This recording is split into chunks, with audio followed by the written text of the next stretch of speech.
Andre, a black man, was alone himself and strolling through a calm neighborhood when a suspicious-looking white automobile came up behind him. He turns around, startled, realizing that the automobile door is now open, but the driver quickly knocks him out and drags him inside the vehicle after appearing out of nowhere. Our main character, Chris Washington, a black photojournalist who has just finished packing up, is introduced in the following scene. Rose Armitage, his white girlfriend, arrives at his home and tells him she's taking him to meet her parents for the first time. Chris asks Rose if her parents are aware that he is black before they leave because he is afraid they might be racist. Rose assures Chris that her parents do not harbor any such animosity.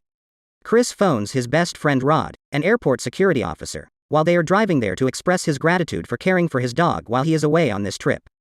Then, he puts Rod on speaker so Rose can say hello to him. Chris seems jealous after overhearing the two joking around, so Rose teases him about it. However, unexpectedly, a jumping deer unexpectedly hits their windshield, shocking the two. When they get out, Chris discovers a dead deer right on the edge of the woods, and one of the rearview mirrors is damaged. They choose to make a police report. The two then continue their trek till they reach Rose's parents' home. It is obvious how wealthy Rose's parents are. Dean Armitage, her father, is a neurosurgeon, and Missy Armitage is a psychiatrist. Chris, however, can't help but find it offensive that the groundskeeper and maid are both from black families as the father shows him around the estate. I detect Chris's uneasiness. He is informed by Dean that his parents' former caregivers included the groundskeeper and housekeeper. However, once his parents passed away, he opted to keep them around since he couldn't face the thought of letting them go. The parents then inform the four of them that they would be hosting a house party tomorrow while they converse while sitting on the porch. Here, additionally, we discovered that Chris's mother was killed by a car when he was a little child. The parents change the subject and start talking about how they detected Chris was a smoker because the matter appears delicate. The father suggests Chris attempt Missy hypnosis therapy, which Dean says is helpful in helping get rid of the habit, based on his demeanor. The housekeeper, Georgina, gives them tea while they talk, but we can see something is strange with her. Her face shows both delighted and worried expressions. Missy aggressively tells the housekeeper to go after noticing this. Chris' response is delayed until they are interrupted by Jeremy, Rose's younger brother, who has just returned from medical school.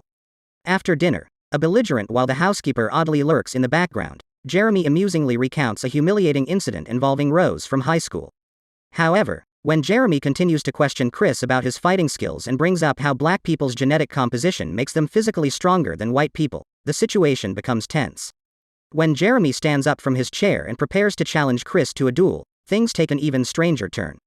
Fortunately, the parents intervened before things got out of hand. When the two of them are finally alone in Rose's room, she goes on an irrational rant about how strange and racist her family has been all day. She apologizes to Chris for her surprise at her family's behavior. Later that night, Chris decides to go outside for a smoke because he's having trouble falling asleep. But in a matter of seconds, he sees the unsettling sight of Walter, the groundskeeper, running directly in his direction, but the man ignores him and continues on. When he turns around, Georgina is on the window, looking at her own reflection and not at all seeming to see him. Later, when Chris comes back inside, he sees Missy drinking tea in the therapy room and decides to go with her. Missy starts to question him about his smoking habit at this point and asks if he wants to begin the therapy right away. However, she starts stirring the tea before he responds, and Chris seems to be bothered by the noise. She then starts interrogating Chris in an invasive manner about his activities when his mother passed away. The sound of the tea stirring somehow prompts Chris to respond, despite his reluctance. When Missy repeatedly bringing up that specific painful incident from his history, he eventually starts to cry and feels frozen. Finally, Missy says the word sink, which gives him the uncontrollable sensation that he is sinking inside his own head. He struggles mightily to reach up but is unsuccessful. While his body is still immobile in the chair, Missy refers to this as the sunken place, where his consciousness has vanished from his body. The next thing he knows, he is reading a text message from his closest buddy Rod in Rose's bed and dismissing the events of the previous night as a nightmare. He plugs in his device after noticing that his battery is low. He chooses to go outside that day to snap pictures of his surroundings, and he goes to talk to Walter, the groundskeeper, while he is there. We see that he seems strange in this situation. His expression is distant, and he has a white person's 1950s accent. In order to convince Chris that his nightmare wasn't a nightmare at all, he also brings up Chris's smoking habit and inquires as to whether the therapy with Missy was successful last night. Chris instantly apologizes to his fiancée for her mother's actions after telling her about the hypnosis he underwent. He also learns that the hypnosis was successful since he has lost the urge to smoke. Then, When scores of affluent white people come for the Armitage's annual gathering, the two watch from a window. Old white people make up the majority of the attendees, and when they see Chris, they start acting strangely. One elderly man seemed intrigued to learn whether Chris is any good at golf since Tiger Woods is. Another woman they run into queries Rose about if Chris is better in bed since he is black. Finally, Chris and Rose are entertaining another older couple when they make the remark that having black skin is now fashionable. Chris finds this disgusting and walks away. He makes the decision to scout the area for picturesque views to capture on camera. At this point, he spots Logan King, another black man at the party, and chooses to approach him. But like Walter, he speaks and behaves like an elderly white man, and soon his strangely, very old wife approaches him and tells him that someone wants to see him. Chris is even more annoyed by the fact that Logan doesn't appear to comprehend how a fist bump functions as he excuses himself. Later, Chris discovers Jim Hudson, a blind man, at the party. Chris is familiar with Jim's name because he was a well-known art curator who eventually went blind due to a genetic disease. The man admits to being an admirer of Chris Race's work and appreciates Chris for having a fantastic eye for photography, unlike the others that bring up Chris Race into chats. Miss Chris decides she's had enough of the party's socializing and goes upstairs, unaware that everyone else in the room has suddenly stopped talking and is looking up. Though he recalls charging his phone earlier, he frowns upon entering Rose's room and discovering that his phone charger is unplugged. Suspicious. Georgina was there when he looked in the other room, so he deduced that she must have been the one who unplugged his phone. When he later tells Rose about Georgina's actions, Rose doesn't think the housekeeper had malicious intent. Chris spends some time in the room before calling Roger to inform him that Rose's mother put him under hypnosis to help him stop smoking. This freaks Rod out, and he points out that white people enjoy turning others into sex slaves and shit. Chris, however, reassures him that everything will be alright. Georgina, who likewise sounds like an elderly white person and doesn't comprehend any modern lingo, suddenly interrupts him. Chris then confides in her that he is intimidated by the large number of white people around him. She seems to be attempting to say something when she hears this, but she holds her tongue and begins to sob. She then walks off like a freak, saying that the Armitages treat her like family. When Chris goes back downstairs, he discovers Dean conversing with a group of elderly people. One of the elders asks Chris if being African American is a benefit or a drawback. These days, Chris uses this chance to call Logan so that he will respond, all the while surreptitiously pulling out his phone to snap a photo of Logan to show his closest friend Rod. Unfortunately, he neglected to turn off his flesh, and Logan starts bleeding from the nose as soon as the camera starts recording. Then, in a fit of hysteria, he lunges at Chris while yelling at him to go. The next scene shows Dean explaining to them that Logan is epileptic and the camera flash triggered him. The man is then escorted away. Dean then asks the guests to participate in a party game, but Rose notices Chris, who is looking depressed, and decides to take him for a walk. Logan then exits Missy's therapy room to declare that he is feeling significantly better and would like to go home with his wife to rest. The family and the visitor actually begin running a strange auction with Chris as the prize while they are gone. Jim Hudson, who is blind, emerges as the winning bidder. Chris confides in the woods that he has been experiencing strange sensations ever since the hypnosis and that he thinks he recognized Logan when the man was acting strangely earlier. Additionally, he states that he is ready to return home. Rose subsequently consents, and the two decide to travel back to the city in the morning. Return to the house under a darkening sky, the last of the guests are getting into their vehicles to go. In Rose's room alone himself, Chris sends his best friend Rod the photo he shot of Logan. The man, Andre Hayworth, who formerly dated one of their acquaintances, it turns out, is someone Rod knows. Chris tells Rod that the man appears to have changed his identity and now appears to be dating a very elderly woman, and Rod immediately starts to stress out. However, before they could speak, Chris' phone battery died. Further, Chris tells Rose they must go because something is undeniably wrong. Rose doesn't object right now, but she first needs to get her purse. When Rose leaves him in the room by himself, he is curious and chooses to investigate the open closet. He then comes across other images of Rose in previous relationships with numerous black men, not just men. She is seen in pictures with both Walter and Georgina. Chris isn't the first black man Rose has dated, it turns out. Rose returns to tell him that she is prepared to go at that precise moment. However, she can't seem to locate her bag's car keys. Chris begs her to go downstairs since he doesn't want to spend any more time, but her brother, Jeffrey, is blocking the entrance and Missy is waiting in the foyer with her tea. Chris, sensing the tension, asks Rose to get the key as Dean enters the room and begins to discuss how the white mind is brilliant but requires a better container to contain it. Frightened by, Chris loses irritated and screams at Rose to locate the keys. After that, Jeremy mockingly throws a lacrosse stick at him as Missy and Dean round him.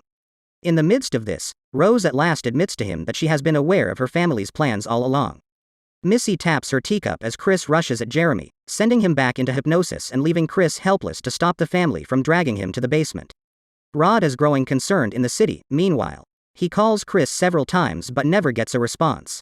He decides to conduct a Google search on Andre that evening and comes upon a report of him as a missing person. I'll come back to Chris, who is now restrained to a chair.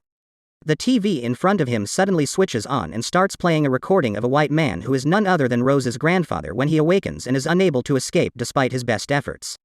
He starts off by explaining how Chris was selected due to his genetic advantage as a black man. The next thing that happens is a recording of tea being stirred, which again renders Chris unconscious. The following day, Rod goes to the police to report that he believes a white family is holding his friend Chris hostage. He reveals to the police that they kidnap black individuals to use as sex slaves, but they only laugh. Rod is unaffected by this. He attempts to contact Chris' phone once more, but this time Rose picks up. She says that Chris unexpectedly called a cab and left 2 days earlier while feigning confusion. Rod, though, was able to detect her lies. Rose changes the subject and claims that she knows how strongly Rod wants to bang her, which freaks him out and causes him to hang up when Rod starts recording their conversation. Chris awakens once more in the basement during this time to find blind John Hudson on the television. He explains to Chris in a calm manner that he will have his brain surgically implanted into Chris's body. Chris' consciousness would remain after this, but he would be a passenger in his own body, sinking in the sunken realm rather than being completely gone. It comes out that Rose's family has been implanting the consciousness of elderly white people into the bodies of young black people, giving them desired physical traits as a perverted form of immortality. However, John is most interested in Chris' eyes. Chris discovers the cotton poking out of his armrest after the call has ended. Chris is forced to get ready to fall asleep just before the tea recording starts up again. Dean starts the brain transplant process in the adjacent room as Jeremy rushes to get Chris. He releases the straps that were securing Chris to the chair and prepares an IV. Chris, though, beats him with a lacrosse ball when he isn't looking. It is discovered that Chris stuffed cotton into his ears to suppress the hypnosis trigger. He is yanked out of the chair and looks at the mounted deer on the wall before having another thought. Dean goes outside to look for Jeremy because he hasn't returned in a while. Chris appears and rams the deer horns into Dean, killing him by bleeding to death. Jim Hudson is unconscious in the operation room when the bad man knocks over a candle, setting it on fire. Chris then walks upstairs and encounters the mother there, knocking the teacup off the table before she can get it. Then she grabs something pointy and stabs his palm. Chris is able to defeat her and stab her in the eye as they struggle against one another.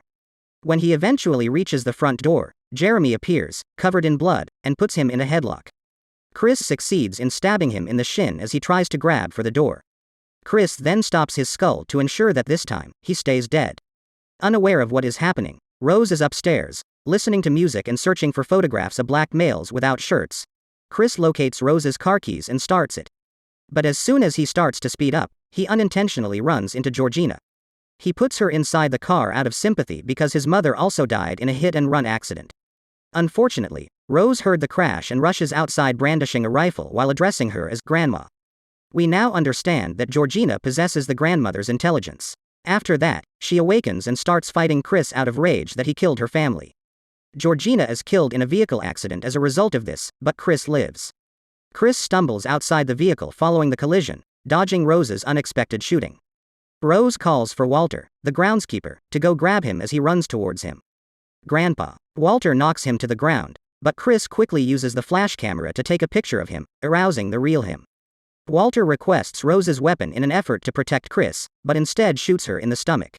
Instead, before firing himself, he turns the rifle on him. Chris then crawls up to Rose and starts choking her out of spite, but he lacks the courage to really kill her. Rose cries out for help as a police car suddenly pulls up. Fortunately, it turns out to be an airport security vehicle owned by none other than his closest friend Rod. The two stealthily get into the car and leave, leaving Rose to bleed to death in the middle of the street.